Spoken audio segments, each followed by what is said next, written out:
నేరగాళ్లకు no protocol. శుక్రవారం హైదరాబాద్లో necklace రోడ్లో జరిగిన పరిపాలన విజయోత్సవాల్లో పోలీస్ శాఖ ఏర్పాటు చేసిన స్టాల్లో గంతో సీఎం వాళ్ళు రాజకీయ నాయకులైనా సరే సీఎం రేవంత్ రెడ్డి పోలీసులతో అమర్యాదగా ప్రవర్తిస్తే క్షమించేది లేదని హెచ్చరిక. ఎవరైనా స్టేషన్కు వచ్చి డాబు దర్పం ప్రదర్శిస్తే చక్కగా బొక్కలో వేయండి. పేదలు బాధితులపై మాత్రమే సానుభూతి చూపండి.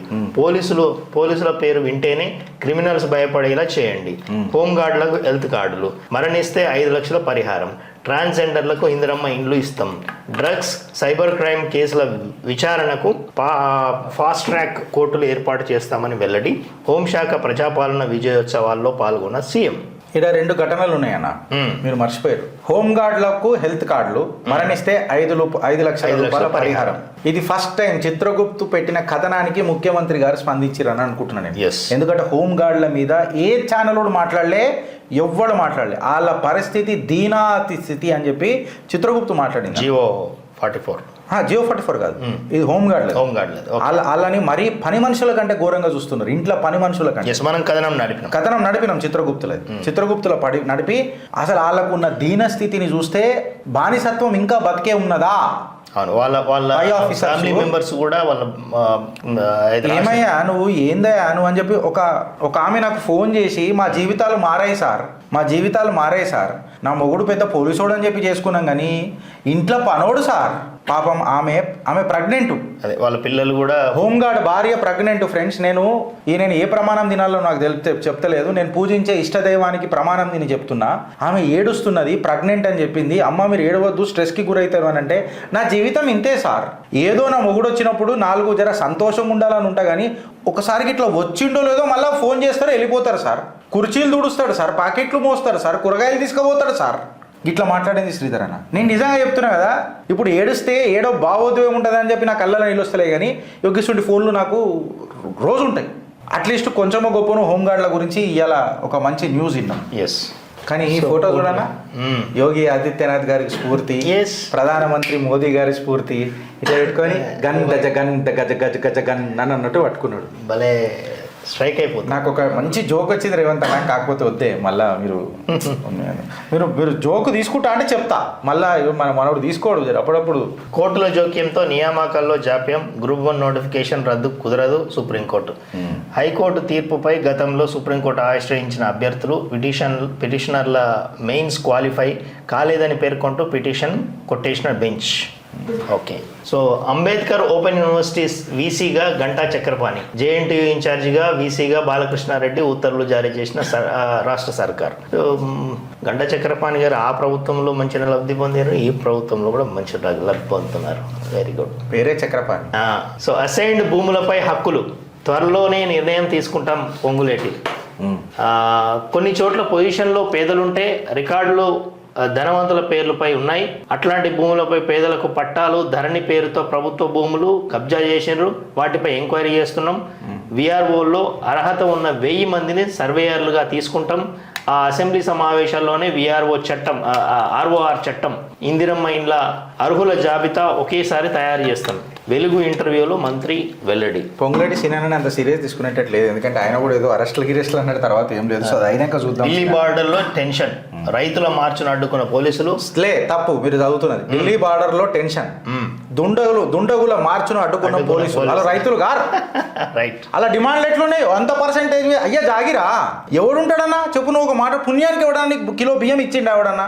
ఇయ్యలే కదా. నేను ఆ రోజు అడిగిన ఇదే మాట ఉన్నా. నువ్వు రైతులకు కావాల్సినది నిజంగా ఏదైనా కావాలి అది ఇవ్వు, అంతేగాని కంప్లీట్గా సబ్సిడీ ఇంత పెంచు. అందరికంటే హైయెస్ట్ సబ్సిడీ మనమే బీజేపీ వచ్చినాకనే అయింది కదా. వీటు రైస్ మీద దేని మీద ఉన్నా మనం ఇది ఎన్నోసార్లు ముచ్చట కూడా మాట్లాడుకున్నాం. వీళ్ళ రైతులు ఎవరన్నా శంభూ బార్డర్ దగ్గర, మళ్ళా శంభూ బార్డర్ వద్ద తోవులాట, టియర్ గ్యాస్ ప్రయోగం. యోగి ఆదిత్యనాథ్ క్లియర్ కట్గా చెప్పిండట. ఈయన బంధుకు చూపించిండు, ఆయన బంధుకు పెట్టేస్తాడు సీదా చెప్పిండట. ఇవన్నీ తేడాలు చేసినావు అనుకో, తోడకలు తీస్తా, ఒక్కొక్కటి తోలు తీస్తా అని చెప్పిండట. అందుకే చిన్న కాలం వేస్తారు వీళ్ళు కూడా భయపడి. రాష్ట్రానికి 7 నవోదయ స్కూల్ ఈ రోజే మాట్లాడినాం మనం. కేంద్ర ప్రభుత్వం బడ్జెట్ నిర్ణయం నేను అది ఇయ్యారనుకున్నా. కాకపోతే మెయిన్ పేపరు చూడుండ్రన్నా, నడ్డా గారు మళ్ళీ ఇటుకు వస్తారు. అవును, ఒక్కటి కూడా లేదు. నెక్స్ట్ సెకండ్ పేపర్లో ఉందా? జరా పోదామా. బీజేపీలో సెకండ్ పేపర్లో ఇది ఇంత జరుగుతున్నాక కూడా ఆ నలుగురికి ఆ నలుగురికి 4 డెసిషన్లు తీసుకొచ్చి ఆతగాలే. మనకంటూ ఒక పేపర్ ఉండాలా, మనకంటూ ఒక ఛానల్ ఉండాలా, మనం అంటూ ఒకటి మాట్లాడాలా. ఛానల్ పెట్టినట్టే పెడతారు, కవరింగ్ లెటర్లకే పరిమితం అయితే లేదు. సెకండ్లో కూడా లేదు. థర్డ్లో కూడా కాంగ్రెస్ వాళ్ళే ఉన్నారు. బిర్యానీ, బావర్చి బిర్యానీలో టాబ్లెట్ ఇదేంటని ప్రశ్నిస్తే టాబ్లెట్ తీసేసి తినాలని నిర్వాహకులకు సమాధానం. ఆర్టీసీ క్రాస్ రోడ్స్లోని బావర్చి హోటల్ ఇది నేను చూసిన. ఇది ఏం టాబ్లెట్ అని చెప్పి అందరు అడుగుతున్నారు. నేను ఏమంటా అంటే ఆ ఫుడ్ని ఫస్ట్ ఫోరెన్సిక్కి పంపాలా. ఫోరెన్సిక్కి పంపేది ఏం టాబ్లెట్ అంటే తెలియాలి. లాస్ట్ టైం కూడా చాలా ఈ న్యూస్ కలకలం రేపింది. ఎందుకంటే ఇందులో టాబ్లెట్లు వేస్తున్నారు వాళ్ళకి పిల్లలు కాకుండా. నేడు రాష్ట్రానికి బీజేపీ ధన్యోస్మి వెలుగు, ధన్యోస్మి బీజేపీకి ధన్యోస్మి. నేడు రాష్ట్రానికి బీజేపీ చీఫ్ నడ్డా అన్న ఒకటి వచ్చింది, మొత్తం చదువుదామే.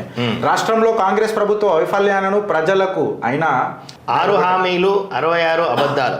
అంటే నేను బీజేపీతోని విమర్శించడం కాదు కానీ ఇది కాంగ్రెస్ పేపర్, బీజేపీది ఎందుకు ఎత్తాడు? కరెక్టా కదా, వేయడు. సో మనం ఎక్స్పెక్టేషన్ తప్పు. ఐఎమ్ సారీ వెలుగు, ఐఎమ్ సారీ. సో పోనీ దిశలో చూద్దాం. దిశ న్యూట్రల్ పేపర్ కదా, అకార్డింగ్ టు అది కూడా ఎట్లా అయిపోయింది. ఈ టర్మ్ అంతా రేవంత్ సీఎం, వచ్చే టర్మ్ ఆయన 6 కాదు 160. రేవంత్ మార్క్ పాలన సక్సెస్ఫుల్గా 1 year కంప్లీట్. కేసీఆర్పై రేవంత్ నయా స్ట్రాటజీ. నేను నయా స్ట్రాటజీ నేను ఇదే చెప్పిన కదా. గులాబీ అధినేతపై వ్యక్తిగత విమర్శలకు ఫుల్ స్టాప్ చెప్పాలి. సలహాలు సూచనల కోసం అప్పీలు. ఉత్సవాలకు రావాలని ఇన్విటేషన్. శాసనసభకు వస్తే అటాక్ చేయాలని ప్లాన్, లేకపోతే ప్రజాభవన్లో ఇరికించే. రేవంత్ది కేసీఆర్ది వేస్ట్ అన్న, బీజేపీది అయితే వచ్చింది. కాంగ్రెస్ బీఆర్ఎస్ కంపెనీలో ఈటల రాజేందర్ గారు ఉన్నారు, లవ్ రెడ్డి ఉన్నాడు. కాంగ్రెస్ బీఆర్ఎస్ డ్రామా కంపెనీలు. ఆ రెండు పార్టీలు ప్రజల విశ్వసించే పరిస్థితి లేదు. సీఎం వ్యాఖ్యలు ఆయన అజ్ఞానికి నిదర్శనం. ఏం సాధించారని సంబరాలు చేస్తున్నారు ఎంపీ ఈటల. కరెక్ట్ అన్నాడు. ఏం సాధించారు? కట్టలు కట్టినారు. ధరణి దరిద్రం గట్లనే ఉండే. కాళేశ్వరం ఫైలు చెదలు పట్టే. ఫోన్ ట్యాపింగ్ కేసు ఇగో అగో అదిగో నానాపులి కథ నడుస్తున్నది ఆడ. తెల్లార్లు ఇదే మాట మాట్లాడుతున్నారు, వాడినరు. ఇక నాకు లాస్ట్కి ఏమనిపిస్తుంది అని అంటే, మన కాంగ్రెస్ వాళ్ళకి ఎస్పెషలీ మన వీళ్ళందరూ రేవంత్ రెడ్డి గారికి వీళ్ళందరికీ ఒకటి ఇట్లా హారన్ పెట్టాలి. ఆటో హారన్ ఉంటుంది ఇట్లా వస్తే, ఇట్లా వచ్చి పుచ్చుకో పుంకో అని కొడతారు ఇట్లా. అంతే ఇక ఇప్పుడు పెడుతున్నాం అని కొడతారు, పోతారు. ఇక ఇంకేముండదు, డింగ్ డాంగ్ బెల్ తప్ప ఇంకేముండదు. ఇక గులాబీ నేతల హౌస్ అరెస్ట్. అంబేద్కర్ విగ్రహం వద్ద ధర్నాకు పిలుపుచ్చిన బీఆర్ఎస్ నేతల ఇండ్ల ముందు పోలీసుల మోహరింపు. హరీష్ రావు, కవిత ఎమ్మెల్యేల ఇండ్ల ముందు సైతం బేగం బజార్ పోలీస్ స్టేషన్కు బీఆర్ఎస్వి నేతల తరలింపు. ఇంకేం పెద్దగా లేవు, చూద్దాం మళ్ళా అట్లీస్ట్ ఎంత మరిస్తే తెలంగాణ చూద్దాం. రాజన్న కోడెలు కోతకు దేవాదాయ మంత్రి జిల్లాల్లో వెలుగులోకేట. 49 విక్రయించినట్టు నిర్ధారణ, పోలీస్ కేసు నమోదు. వేములవాడలో పరిమితికి మించిన కోడెల సంఖ్య సంరక్షణ కోసం రైతుకు 2 ఇవ్వాలని నిబంధన. మంత్రి అనుచరుడికి ఏకంగా 60 కోడెల అప్పగింత. స్వయంగా సిఫారసు చేస్తూ మంత్రి సురేఖ లేఖ. కోడెలను అమ్ముకుంటున్నట్టు అనుచరుడిపై ఫిర్యాదు. గీసుగొండ పోలీస్ స్టేషన్లో రాంబాబుపై కేసు. నీళ్లు నమిలిన ఈవో. ఘటనపై అస్పష్ట. ఇప్పుడు ఇది ఏ దేవాలయం అన్నా? రాజన్న ఎక్కడన్నా? వేములవాడ. మళ్ళీ దేశం కోసం ధర్మం కోసం బ్యాచ్ ఏం చేస్తారు? మామా ఏం చేస్తున్నావు మామా? మాట్లాడాలి కదా. ఇంత ఘోరాతి ఘోరం నడుస్తుంటాడు. మంత్రి డైరెక్ట్గా ఇన్వాల్వ్ అయ్యి అలా అనుచరుడికి ఇస్తున్నాడు నమస్తే తెలంగాణలో చెప్తారు కదా. అవును, వాళ్ళు మాట్లాడాలి కదా. ఎడవా ఒక చిన్న స్కూప్ పెడుతురు. ఈ గుంటనక్కనట ముట్టినాయట. ఈ గుంటనక్క ఫుల్ ముట్టినాయట. ఇంకొక రూమరు ఫుల్ ముట్టినాయట. ఆయన 5 జనరేషన్స్కి తినేంత ప్యాకేజ్ తీసుకున్నాడట. వాళ్ళ అయ్యలు తెచ్చిచ్చిర్రు. ఫస్ట్ పాయింట్, వాళ్ళ అయ్యలు తెచ్చిచ్చిర్రు నాకు. ఎందుకంటే వాళ్ళ అయ్యలకే తెలుసు కట్టలు కట్టి తెచ్చిచ్చిర్రు కదా. సెకండ్ ఏంటంటే కట్టలు నా దగ్గర కూడా వచ్చినాయి. మీ అయ్యలు తెచ్చిస్తే నా దగ్గర కట్టలు వచ్చినాయి. ఆ కట్టలన్నీ అల్లుళ్ళ పెళ్ళిళ్ళ కోసం 100 కిలోల బంగారం కొనడానికే నేను రెడీ చేసి పెడుతున్నా. మామ పంపించిండు. అల్లుళ్ళ పెళ్ళిళ్ళ కోసం 100 కిలోల బంగారం కోసం నేను రెడీ చేసి పెట్టిన. నన్ను అనవసరంగా గెలుపుతారు. మళ్ళీ గెలికిన తర్వాత నేను గీ కూడా సురువు చేసిన అబ్బా అంటారు. అబ్బాకు తేడా ఉంటుంది. మళ్ళీ ఇంకో రకమైన కూడా ఉంటుంది, అది వద్దు. పెప్సోడెంట్ వాడుకోరు నోట్లకే వాసన వస్తుంది. మామనంట ఇడిచిపెట్టినామంట. అయినా మామను పట్టుకోనీకి పెద్ద తోప, మామని ఇడిచిపెట్టనీకి నాకేమైనా భయమా? మా అల్లుళ్ళలో మామ పంచాయతీ ఉంటుందానా? అరే గన్లేమున్నాయి.